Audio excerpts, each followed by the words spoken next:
الله عليه وسلم. اخباركم عاملين ايه؟ ماشي الحال. نتيجة السي بي اس طلعت ولا لسه؟ لا لسه. شكلكم مرعشين. ان شاء الله خير. بصوا النهارده هنتكلم على موضوع هو يعني يعني حتى ما كانش انكلود قبل كده في السنين خلاص. يعني اول محاضره السنه دي. هو موضوع بسيط بس لازم نعرف يعني يمكن من اكثر الحاجات اللي بيحصل لها بريسكريبشن والاوتو سي ادويه الكحه وادويه البرد. كويس؟ فهي يعني ايه ادويه الكحه؟ اديني دواء كحه. طب انت عايزها كحه ايه؟ ايه الكحه اللي عندك؟ عايز مذيب ولا عايز طارد ولا عايز حاجه للكحه؟ وفي كحه تبقى ناشفه، طب انا اخد مذيب ليه واخد طارد للبلغم ليه؟ الحاجات دي اللي احنا هنحاول نوضحها النهارده. خلاص؟ طيب واحد تاني يقول لك والله ده انا كنت واقف في صيدليه مع واحد صاحبي وجي واحد قال لك ده انا عايز كرتونه دواء كحه. مدمن. ايوه شوف صاحب المزاج يعرف على طول. ليه مدمن وايه اشمعنى ادويه الكحه اللي بياخدها؟ وهل كل ادويه الكحه ياخدها يعمل بيها دماغ؟ كل الكلام ده لازم نكون عارفينه النهارده في اخر المحاضره. كويس؟ فعلا هو فين مدمن هنعرفها قصتها دلوقتي. يعني بيشرب بس تبقى كميه خفيفه قوي لانه ساعات يشرب 10 او 15 ازازه عشان يقدر يعمل ايه؟ يعني لو الشمه مش موجوده تمام الحول مش موجوده تعمير شفت قال لك اطحنها ويروح حاططها ويروح سادد ناحيه ويروح شافط للثانيه. ده الهيروين. الهيروين يعني انتوا ايه؟ اكنكم ما سمعتوش عنه يعني البراءه. ده يمكن ما قعدتوش قاعده فيها هيروين؟ ربنا يبعدكم عنه لان القصه مش حلوه الصراحه خالص. يعني موضوع الادكشنز ولا حتى ايفن سموكرز الحقيقه انا ببص لها ان هو بتبقى ضعف الشخصيه اللي ما يقدرش لانك انت مجرد ما تبقى حاجه تتحكم فيك. عفاكم الله كلنا يعني هي طبعا. وحتى احنا في الدار الفقه في مصر يعني طلعت فتوى من كام سنه كده ان السجاير حرام شرعا. اكيد. تمام؟ لكن هي موجوده. ف يعني اقصد حتى لو هتقول لي ده في دوله ثانيه ما طلعتش ان هي حرام شرعا لكن هي على الاقل خالص شوف بيها افويد. انا عارف ان في ناس بتدخن هنا صح؟ وده بيعمل لها كرونيك كف. شوف الكف ده بقى.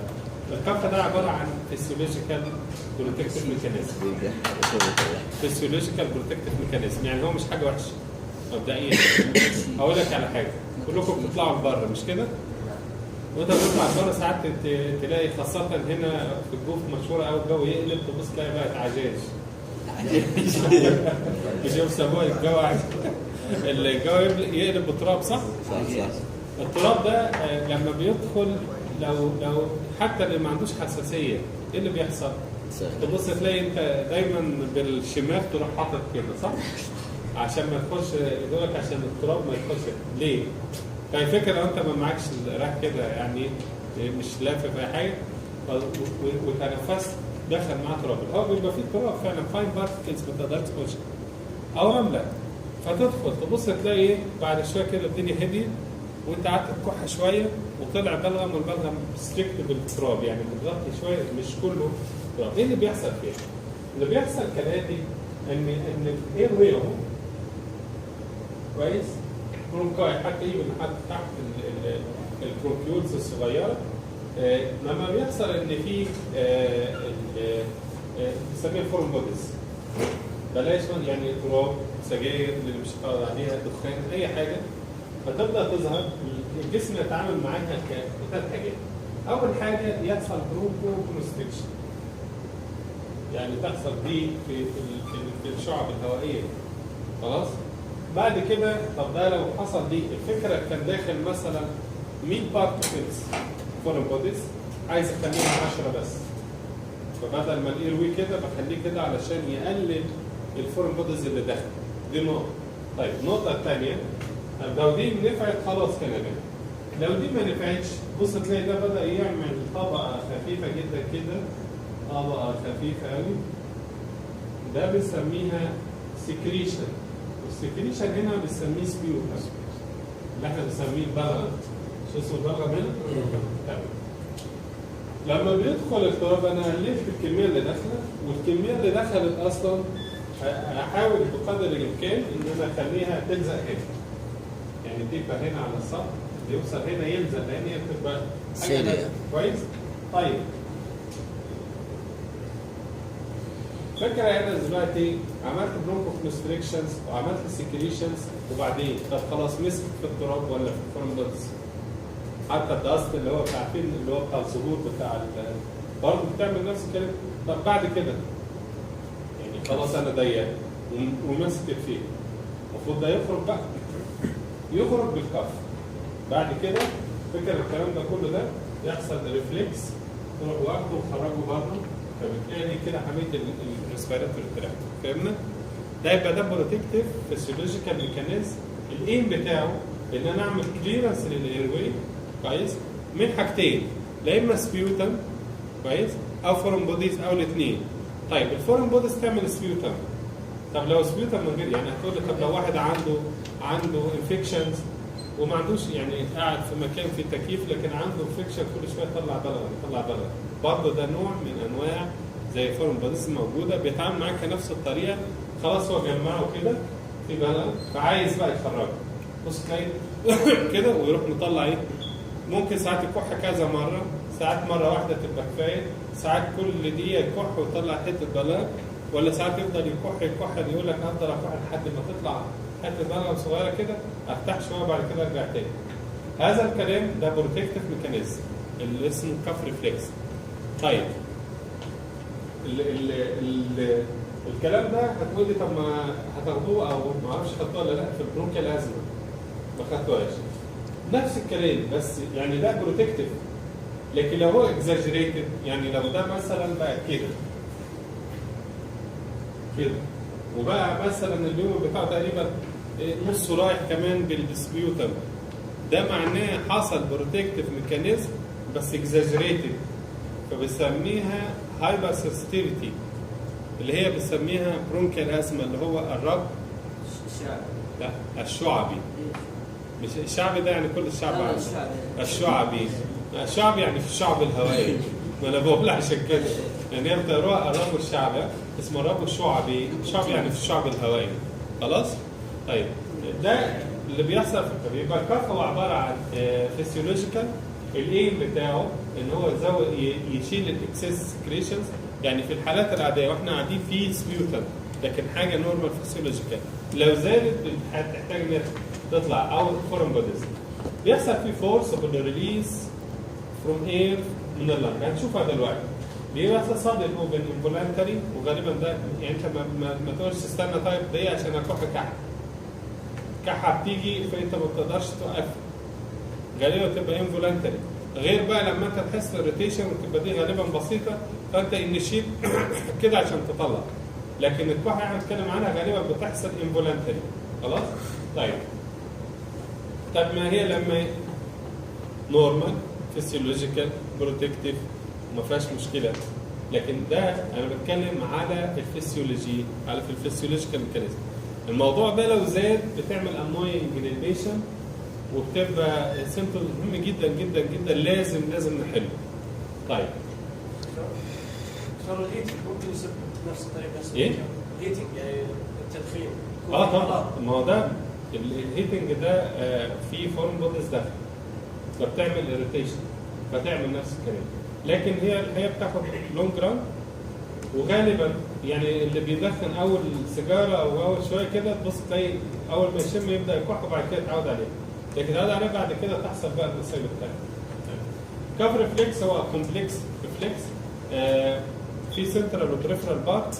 السنترال بارت موجود، البريفرال بارت موجود اولوفر الريسبيراتوري تراكت، يعني في كل الريسبيراتوري تراكت هي عباره عن ستريتش ريفلكس او موديفايد ستريتش ريفلكس موجوده في كل الريسبيراتوري تراكت من فوق لحد تحت. خلاص؟ السنترال بارت موجوده اسمه كاف سنتر في المظله، كاف سنتر في المظله، تمام؟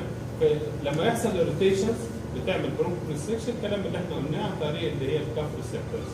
طيب الميكانيزم اوف كاف بيحصل ستيميليشن للميكانو او الكيمو ريسبتورز سواء كان في الثروت يعني حتى لو ايفن هنا في فارنجايتس، تمام؟ او ريسبيراتوري باسج يعمل ستريتش ريفلكس انيشيشن، ده يطلع الافرنت بتاعه للكاف سنترز في المظله.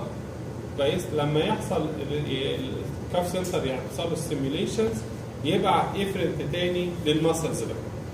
يعني في الاول يحصل الروتيشنز من اي نقطه في الريسبيراتوري تراك، تعمل ستيميوليشن ستريتش ريفلكس او ريسبتورز، بعد كده تبعت افرنت للمظله، يبقى ده فيه مشكله، في فورم بودي، في اكسس ميوكاس، في عندي مشكله معينه، تقول طيب تبعت الافرنت للمسلز. which muscle included في الكف؟ ايه المسلز اللي included في الكف؟ بص هنا في الريبس بنسميها سب كوستال ماسلز او انتر كوستال ماسلز. في الانتر كوستال ماسلز اللي ما بين الريبس، وفي سب كوستال اللي تحت خالص. تمام، دول انكلودد 100%. معاهم حاجات ثانيه. ايوه، ده انت اللي عنده كحه ده يقول لك يعمل كده ويروح ماسك بطنه. بيحصل ابدومينال ماسلز انيشيتد ويفن الدايفراجم، يبقى الماسلز اللي بيحصل لها ستيميوليشن انتر كوستال وسب كوستال والدايفرام وحتى الابدومينال ماسلز. تمام، وساعات كمان يصير المفروض، لكن يعني هم دولت الاساسيين. تخيل كل العضلات دي مره واحده كونتراكتد، يحصل لها كونتراكشن، يعني كونتراكشن زي الماسل للابدومين عشان تعمل كده، وللماسل انتر كوستال سب كوستال عشان تاخد، يعني بتضيق السن. فكره بتزود الانتراسراسيك بريشر بكميه، يعني كأن انا بعمل لك تضغط مره واحده. كويس، فده يزود الانتراسراسيك بريشرز فتعمل اكسبالشنز، فتبقى طالعه بسرعه لدرجه ان ممكن واحد يكح يعني يطلع رذاذ في وشك. يعني وتبص تلاقيها ممكن حته بلغم تروح لازقه فيه كده.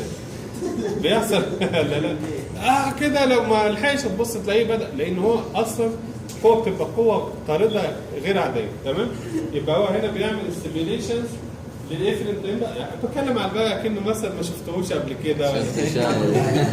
ايه باراسمباثيكس والموتور نيرفس للدايفرام والانتركوستال سبكوستال ماسل، ايفن حتى لما تبقى شديده بتاخد معاها الابدومينال ماسل. تمام، بنزود الانكريز بتاع كل دول، بيعمل نويز اكسبيريشن. نويز اكسبيريشن اللي احنا بنسميها كف. امال نويزي انسبيريشن تبقى ويزز. تمام، يعني في الويزز ده بتحسه جوه، هتاخده في البروجرام مش عايزين نتكلم فيه، خلينا بس نويز اكسبيريشنز. تمام، في حركه ثانيه بتتعمل احسن. تمام، ده برضه بتبقى نويز اكسبيريشن. تايبز اوف كاف عندنا بتتقسم لنوعين. هل هو حصل في خلال اسبوع 2-3؟ ده بنسميه اكيوت.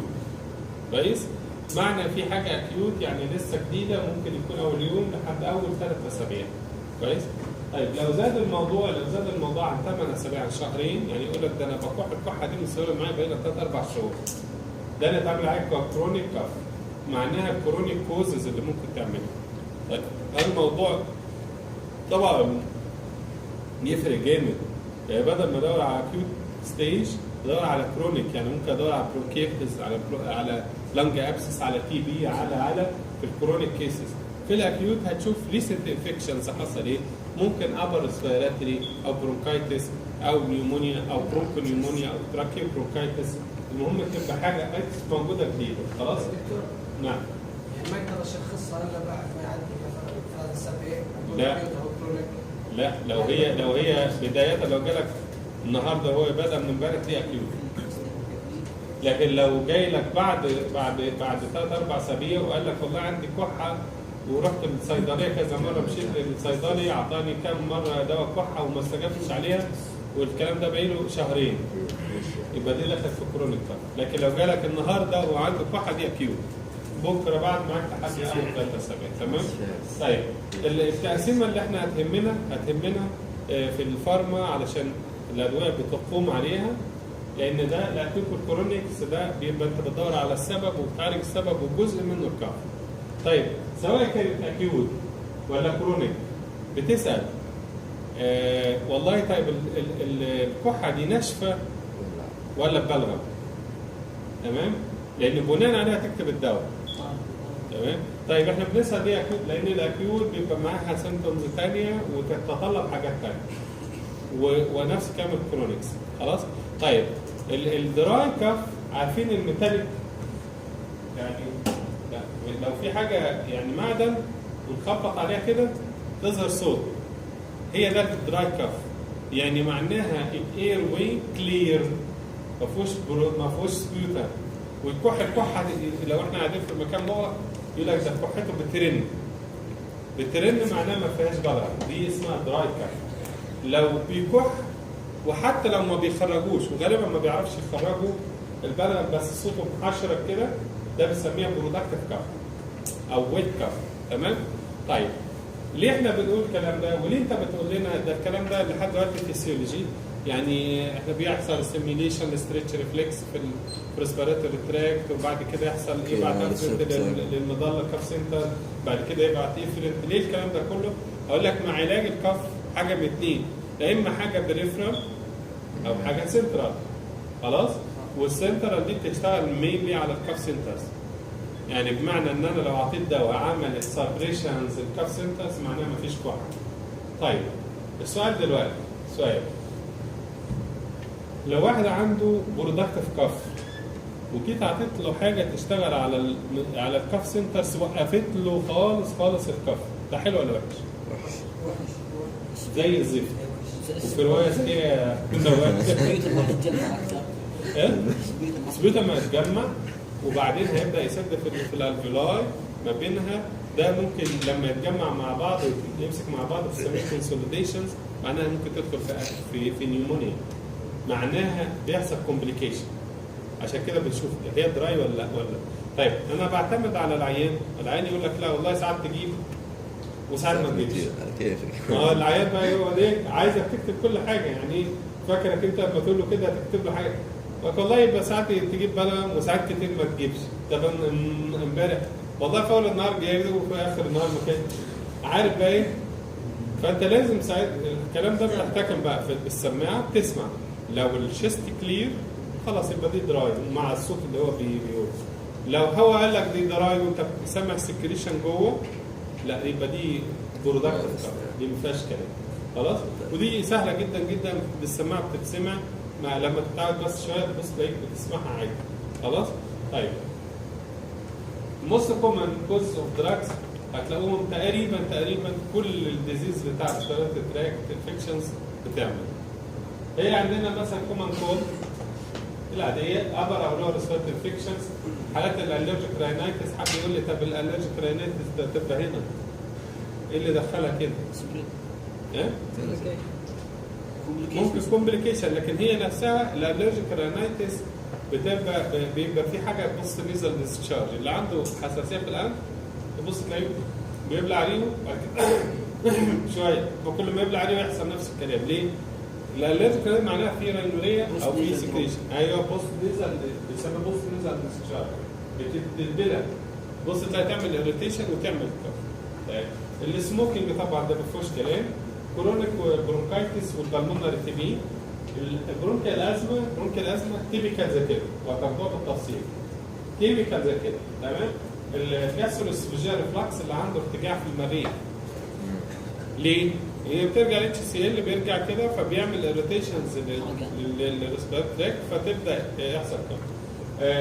النيومونيا طبعا معناها النيومونيا ده التهاب رئوي، معناها التهابات في الرئه نفسها. دي قصه برضه هتاخدوها بالتفصيل مش عايز ادخل فيها. يهمنا ما ننساش الدراجز، واشهر مثال على الاطلاق يعمل كف اللي هو الايس انهبيتورز. ايوه دراي. ليه سببه؟ اكيوميليشن وبراديكاين. مفيش حاجه اسمها براديكاين موجود في الجسم، لكن لما اكيوميليت بيعمل دراي كف ومش في كل الناس كده. طيب نيجي للمهم بقى الفارماكولوجي اللي هو الكاف ثيرابي. الكاف ثيرابي عرفنا ان هو بروتكتيف ميكانيزم، الايم بتاعته ان هو يعمل اكسبيلنج للسكريشنز او للفورين بوديز والتايبز اوف دراجز. طبعا في نون برودكتيف اللي هو دراي او برودكتيف، وعشان كده النون برودكتيف اللي دراي كاف بنديه حاجه اسمها انتي تاسيف، يعني مضادات للكحه، يعني حاجه تحاول تقلل الكحه، لان ما فيهاش مشكله ان انا اوقفها. لا، ده المشكله ان هي تبقى موجوده. ايه المشكله الموجوده؟ المشكله ان بيحصل اريتيشن كف، كويس؟ والاريتيشن دي تعمل انجري للميكوزا، فتعمل مور اريتيشن، مور كف، وتدخل عيان في سيركلز. فانا عندي حاجه باثنين في الدراي كف، لا اما اخلي الميكوزا تبقى تطلع لير بسيطه جدا جدا من الميكوزا، من الميوكا سكريشن عشان تحميها، وبالتالي تقلل بقى الدايره قطعتها، او ان انا اوقف الكف خالص. تمام؟ معايا؟ انا عندي وقت واحد بيكح كحه ناشفه جدا، الكحه الناشفه دي بتعمل له اريتيشن جوه، وبعد ما تعمل اريتيشن كحه تاني، كحه تبص تلاقيها في ازدياد. ليه؟ كحه في شويه اريتيشنز، كحه ناشفه عملت انجري، عمل الانجري نفسه عمل اريتيشنز، فمور كف، مور اريتيشن، مور انجري، وهكذا. فانا عندي حاجه باثنين، لا اما اعمل هيلينج للانجري اللي حصل ده وبالتالي هقلل الاريتيشنز، او ان انا اوقف خالص الكف من الكف سنتر. خلاص؟ طيب بما ان هداك زميلكم عنده خبره في الموضوع ده، ايه الادويه اللي تعمل ادمان؟ انا ليه عاد تداير على الصيدليات كل يوم بقول سام مش انت بتلف على الصيدليات كل يوم تلم الكحه؟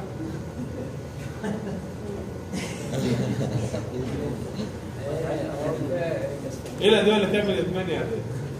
ما ادري والله اكيد؟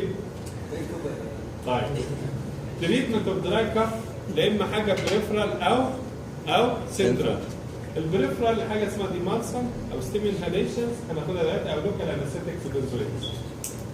السنترال انتي تاسيف، ودول مهمين جدا جدا عشان نشوف نعرف بس التقسيمه، عشان السؤال اللي احنا قلناه دلوقتي حاجه بنسميها اوبيويد او مان اوبيويد. طبعا ما خدتوش سي ان اس.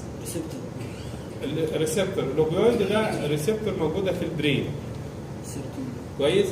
لا دي موجوده اوبيويد ريسبتورز، دي موجوده، ده ما لهاش علاقه بالسيرتولين، دي اسمها ريسبتور، اسمها اوبيويد ريسبتورز. هتاخدها بالتفصيل في السي ان اس، لكن يهمنا نعرف ان مين اللي بيشتغل عليها؟ الهيروين. تمام؟ كل واحد مننا جواه هيروين قاعد صغير جوه.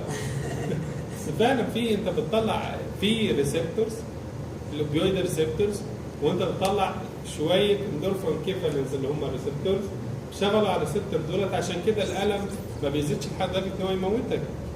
طيب ايه اللي بيحصل لما بتاخد شويه هيروين؟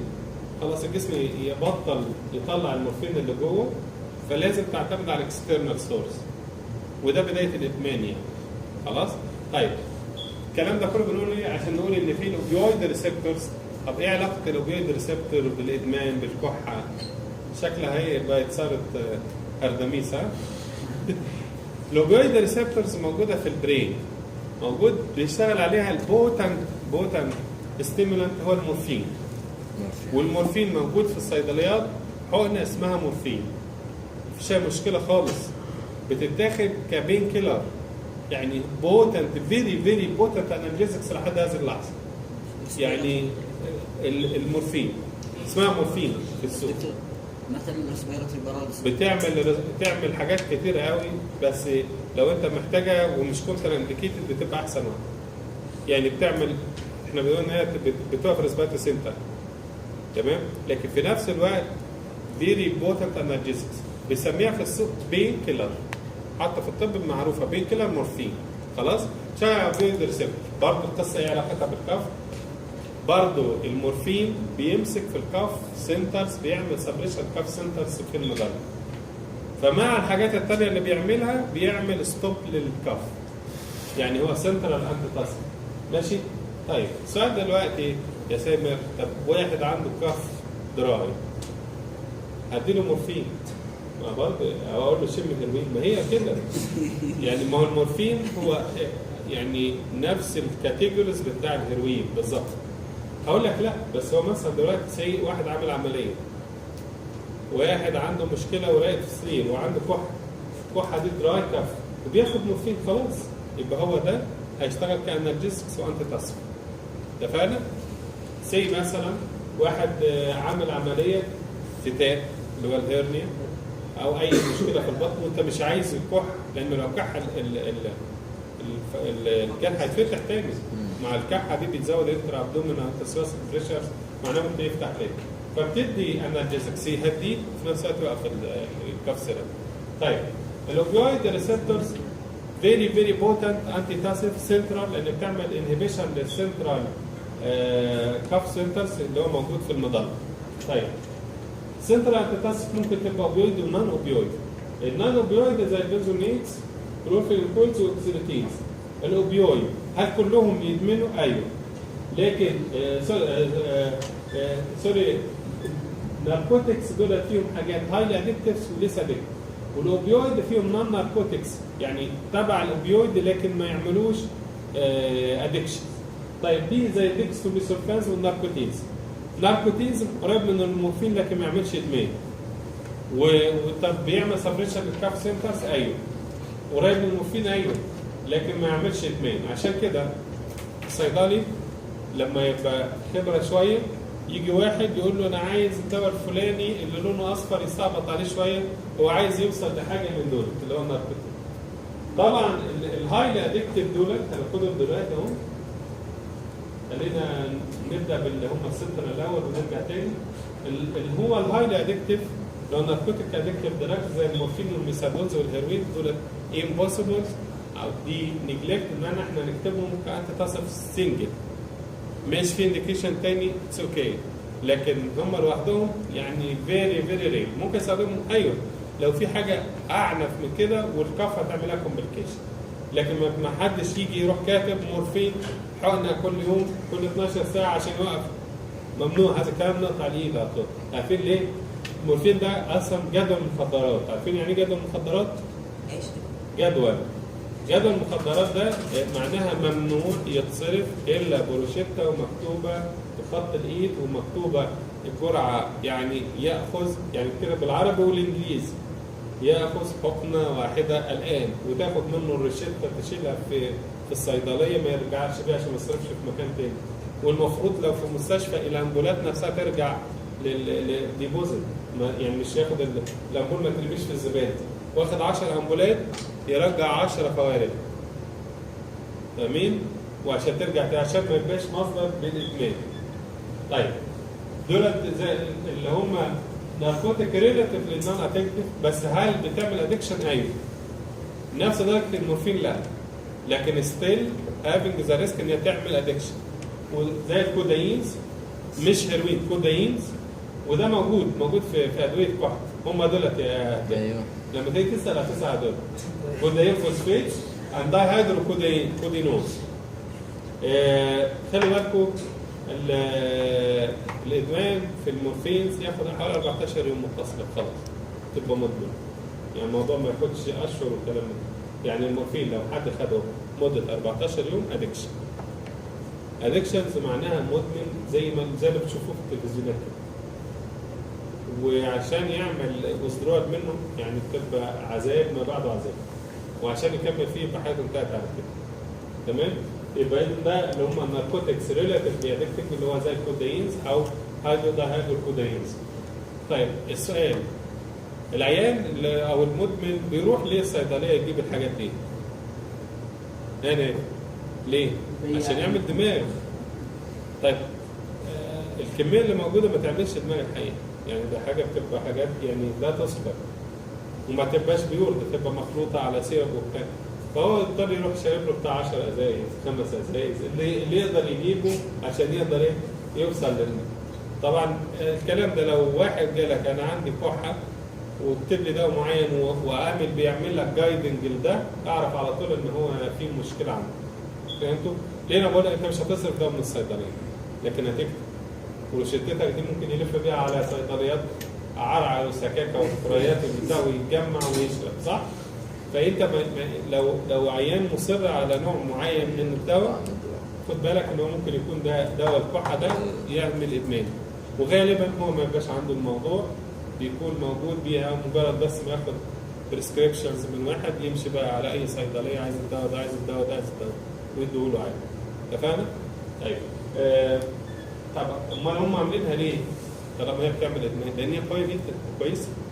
يعني وانس ان هي تبقى انديكيتد دي وتقول للعيان ان هي دي فيها بس ماده ما تستخدمهاش كتير عشان ما تعملكش ما تتعودش عليها. انت لو قلت له ادمان هيقوم عليك ايه؟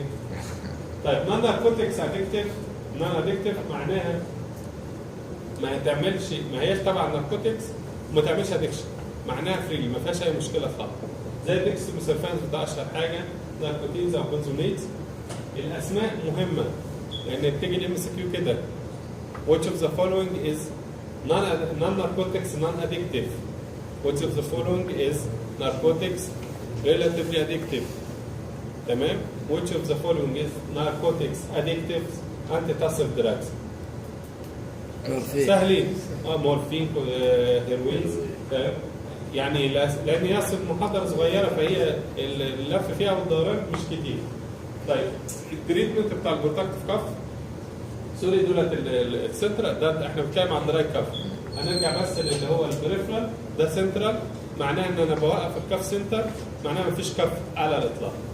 هذا الكلام ممنوع لو بدا العيان حتى يبقى برودكتيف كاف اعمل وزرور اللي هو السنترال انتيتاسيف. طيب البريفرال انتيتاسيف عارفين اللي هو المستحلب، في ادويه مستحلب لما واحد يبقى عنده فارنجايتس وبيكح شويه يجيب ادويه اسمه ايه؟ زي ستريبسيس. في حاجه اسمها برودورال، هي كلها بتعمل يعني سوزنج للميكوزا، تمام؟ دول اللي هو الديمارسان.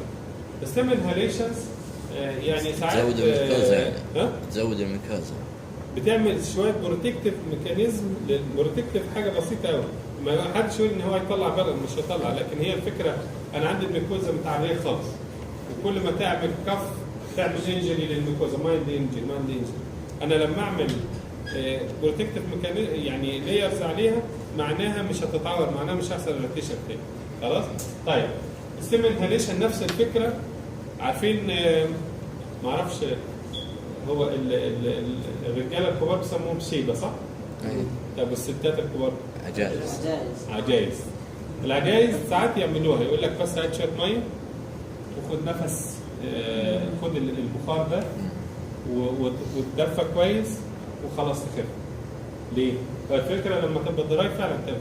سواء كانت الستيم انهاليشن لوحده او حاطين عليها حاجه اسمها تنكتشر بنزوينز، ده موجوده في الصيدليات في دروبس، وساعات نعملها في الاطفال الصغيرين اللي هم مش كوبرت ان احنا نديهم حاجه. او لو في الكبار عنده دراي ريتنت كاف فبنخليه يحط طبق كويس يسخن فيه ميه، يسخن فيه ميه يحط الدواء وبفوطه كده والام او الاب ياخده ويخليه يستنشق منه. الفكره ان هي برضه بتعمل بروتكتيف لايرز، ميوكاس لايرز، فبالتالي تمنع الاريتيشن. اخر حاجه اللي هي زي اللوكال انستيكس زي البنزوكيتس، ده كيميكال للتتراكينز بتنهبت الستريتش ريفلكس في اللنج. لما تنهبت الستريتش ريفلكس معناها مفيش افرنت، مفيش افرنت راجع، وكمان انهبت الكابسيتاس. خلاص؟ اللوكال انستيكس بتاخد حوالي 6 ايام، فبالتالي مده طويله قوي، يعني عاده ما بستخدمهاش كتير الا لو واحد يعني كرونيك كاف. خلاص؟ يعني فتره كبيره هو كده كده بياخد ادويه فبنستخدم. التريتمنت بتاع البرودكتيف كاف. البرودكتيف كاف خلاص الدراي كاف انتهت. الدراي كاف عندنا المشكله في السبيوتم اللي موجود ده. السبيوتم كده. في سبيوتم موجود في الاير واي. العيان يفضل يكح لحد ما يطلع شويه بلغم ويتفهم، يقعد يرتاح دقيقتين ثلاثه وبص تلاقي بدا يرجع في الكره الثانيه. تمام؟ طيب الفكره في ايه؟ لو خرجنا السبيوتم ده ساعات الكحه نفسها تقيله. كويس؟ طب ما هو لو قادر يخرجه ما كانش بقى فيه كحه اصلا. يعني لو العيان قادر يخرج كل السبيوتم اللي جوه كان الموضوع ده. يبقى في مشكله في الكونسيستنسي نفسها، بتبقى ساعات سوسك، يعني يفضل واحد بص تلاقي يعني عفوا لما بتشوفوا لعيبه الكوره وهو بيجري يروح مطلع بولت كده، يعني صح؟ فدي لان بتبقى هايلي درايد والفيسكاز بتاعها لان هو بيبقى بيجري فبيستخدم الميه فبتطلع درايد. هو نفس الكلام لو هي السبيوتا كبيره كويس ومش قادر يخرجها فمحتاج ان انا يا اما اكسرها يعني تبقى كده كويس، حتى لما يجي الكح يتخرج بسهوله. ده بنسميها الميوكس بحلله، تمام؟ فبسميها ميوكوليتيك. ميوكوليتكس هي بتقاسم هل السيرف ستيشنز ما بينهم، فبالتالي بدل ما هم لازقين في بعض بص تلاقي تقطع حتت صغيره. طب حتت صغيره معناها كده يروح مطلع شويه، بدل ما هو ويبدا على اخره يطلع بعد كده يبقى الكحه خفيفه ايه. وساعات لو عملنا كده بتبقى كفايه لوحدها. خلي بالك الميوكوليتكس مش معناها بتطرد البلغم، ده انا بس بكسرها لحتت صغيره علشان تبقى سهله الخروج، لكن انا ما طردتهاش لحد قد. طيب لما اجي ادي حاجه تساعد الجسم ان هي تروح مخرجه بره، ده بنسميها اكسبكتورم. اكسبكتورم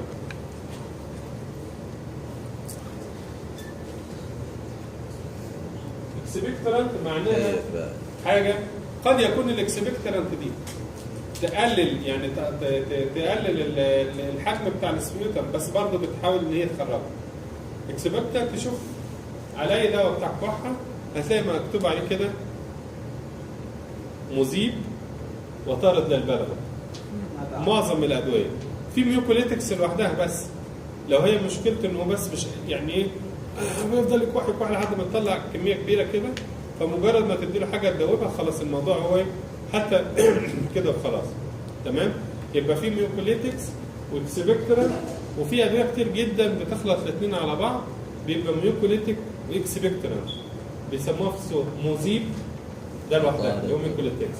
اكسبكتورال تبقى طارد للبلغم، او ميوكوليتك واكسبكتورال. وساعات يروحوا حاطين لها ايه حشوه زياده وموسع للشعب الهوائيه. تمام؟ لو شفتوا ادويه الكحه تلاقوها ما تخرجش بره دول. ليه؟ عشان هو بيبقى اسوشيت مع برونكوستريكشنز، لكن اكشولي لو في برونكيال سباز عاده بنحتاج برونكو دايليترز لوحده، ده ما بتبقاش كفايه لان الجرعه بتبقى فيها قليله.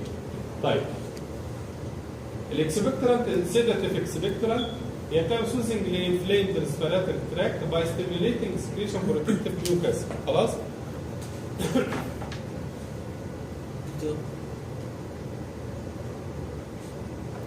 الادويه اللي اخذناها قبل شوي هذه كيف تنقل روت اوف ادمنستريشن؟ ايه؟ روت اوف ادمنستريشن اورال.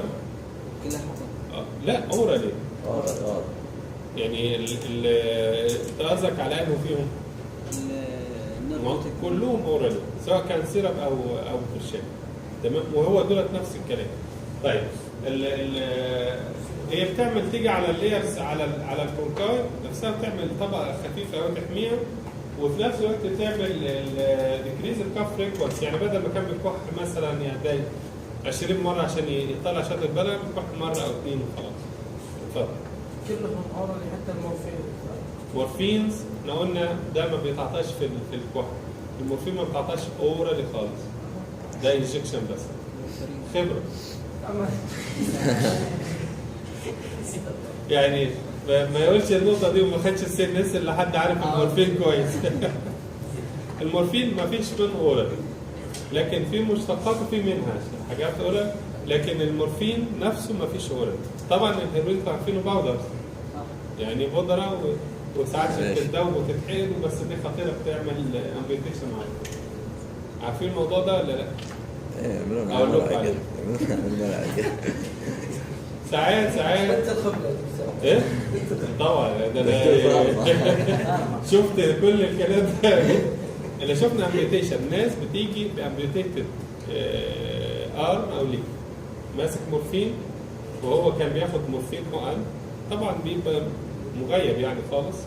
هو فاكر ان لما يجيب الهيروين ويدوبه ويحقنه هيبقى زي المورفين. تمام؟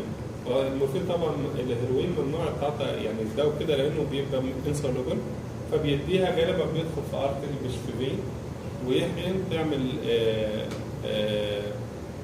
زي ثرومبوزس وغرغرين. وحالات كتيره جدا جدا جدا يعني انا قضيت فتره كبيره في القصر العيني في مصر. الحالات يعني انت من كترها تحس ان الامور بقت عاديه يعني، بس بتبريزنت رقم واحد بامبيوتيشن جايه وتعمل دوبلر تلاقي كله مسدود ولازم تتدخل. طب روح حطها بالفين. ايه؟ ادخلها بالفين مو بالارتر. ما هو في الفين بقى هتشوف بتبقى الريسك اقل شويه، لكن هو اللي غالبا مش هيروح لصيدلي ولا دكتور يقول له اديني حقنه كذا، ده هو بيبقى متعلمها لنفسه او هم مع بعض بيدوا لبعض. وتلاقي غالبا العين ده تلاقي فيه بريكس كتيره، يعني مكان حقن في حتت غريبه جدا، يعني ما حدش بيتعاطى، وساعات يدي في رجله يجي بقى في كتف التليج على طول يعني. ف ده مذاكره كلام هتضايق ان المورفين ده انجكشن بس، تمام. لكن احنا قلنا ان تاني يا جماعه واضح ان الناس بتفكر ان احنا ندي المورفين في الكف. انا بقول لكم عشان تعرفوا ان ده بيعمل ديبريشن للكف سنترز، لكن ما تكتبوش، تمام؟ طيب السيداتيف اكسبكتورنت في منهم انواع. الكالاين اكسبكتورنت، يعني الالكالاين اكسبكتورنت ممكن نقول مثلا which of the following is alkaline expectorant، زي صوديوم او بوتاسيوم اسيتيت او بايكربونات او ستريت. خلاص؟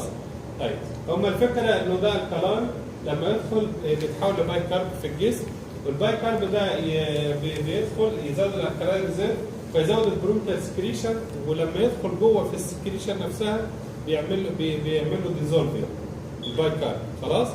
فكره ان انا بزود البايكارب في الجسم، بديه سواء كان اورال او يعني سيرب او برشام، تمام، او تابلت، دخل زود الالكالاي في الجسم، اتفرز في السكريشنز، فالسكريشن في نفس الوقت خلاه ديزولفنج، بدل ما كان كتله كبيره بقت كتل صغيره. طيب النيزيانت اكسبكتورنت، نيزيانت اكسبكتورنت ده زي الامونيوم كربونات تنكتشر كيبك كاكواينا، تمام. الفكره بتاعته ان انا بعمل ايريتيشنز للاستومكس، فلما اعمل ايريتيشن للاستومك بيبقى مش بيوصل لحاله ان هو يرجع فوميتنج، لا صاب ايميتك، يحصل له زي نوزيا، فلما يحصل نوزيا يروح مطلع حتى السكريشن اللي فيه ريسبيراتوري تراكت. طبعا ده عذاب وقليل قوي اللي بيستخدمه، يعني انت لما تيجي تدي عيان عشان كل شويه يعمل كده ويروح مطلع، تبقى فيها مرهقه بالنسبه له، خاصه ان العضلات بتبقى مرهقه من كتر الكف.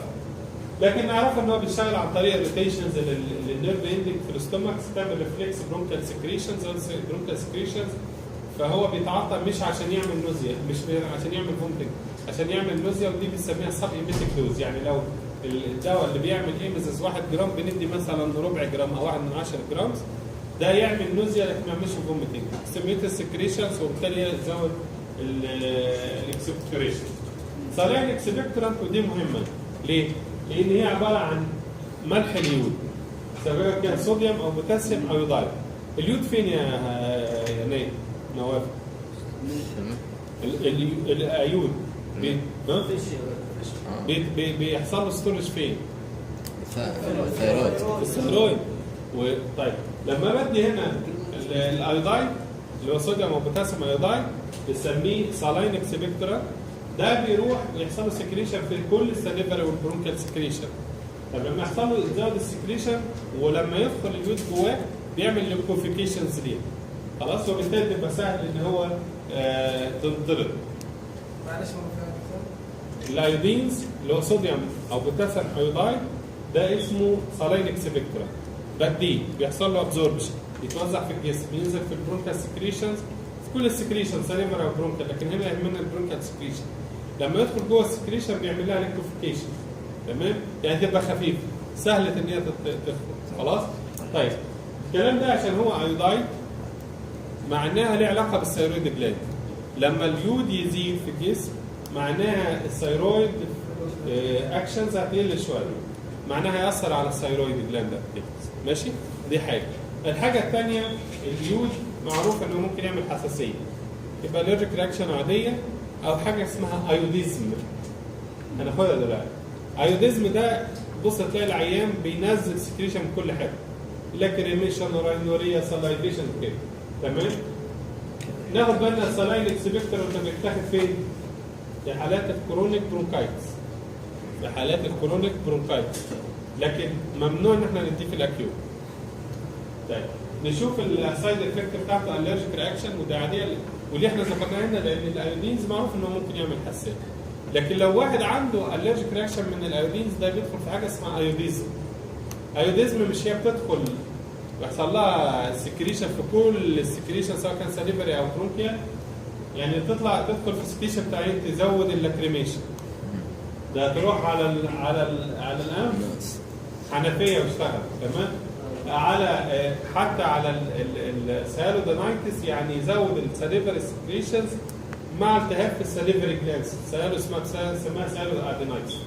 تحس على لسانك بميتاليك تيست، ودي فيري فيري كومنز ان هي تتحس اكنك عفوا يعني بتاكل في حاجه ميتاليكس كده.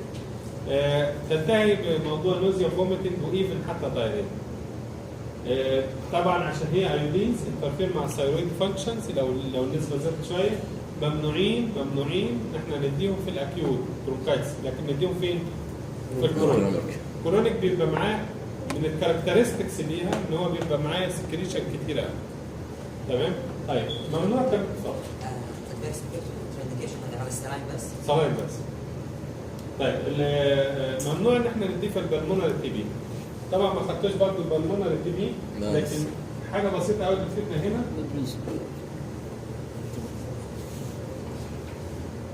تبي نتذكر بس البلمونري تي بي معروف قوي ان هو انتراسيلولار اورجانيزم، ولما يدخل يروح عامل فايبرس تيشو حواليه كده، وده بنسميه بوز فوكس.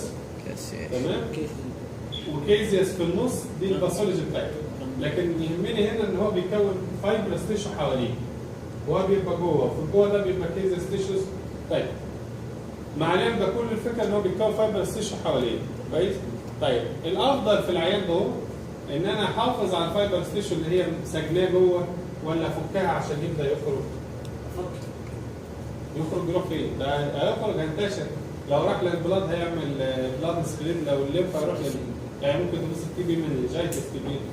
ده الفكره ان انا بحاول احافظ عليه كده وادخل الادويه جواه. كويس؟ عندنا الانفكتيف يعني البلمونري تي بي لو ما كانش اوبن، يعني لو ما كانش زي كده وسالك لحد البروكاي والسبيوتمز، ده بنسميه يعني اللي هو فاتح ده بنسميه اوبن بالمونري تي بي، يبقى هو ده اللي مور انفكتيف. كم سنه علاج ايه؟ بس ياخذ فتره طويله. بتاخد، ما هو لو عيان عنده بالمونري تي بي، احنا ليه بنقول عيان؟ احنا ما عندناش تي بي في وقت، لكن لو عنده بالمونري تي بي ممنوع ان اديله سلاين اكسبكتورنت. ليه؟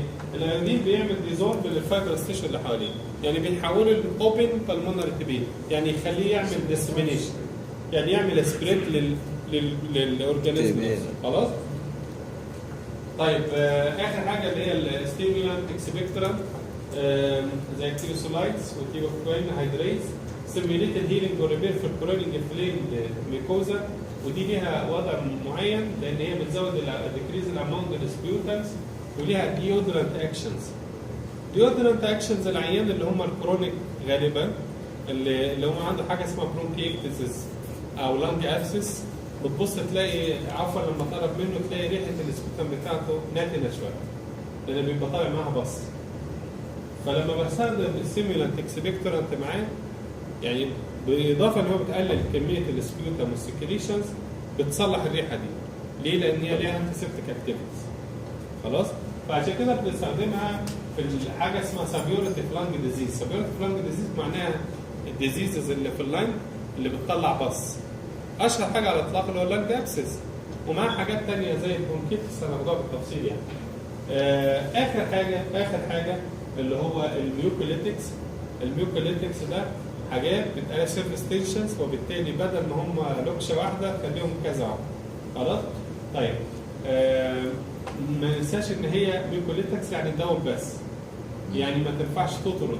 يعني لو المشكله انه مش قادر يخرج دي مش هتفيده في حاجه، لكن لو المشكله ان هو بتخرج بصعوبه وبتطلع كتله يبقى ده هيفيد.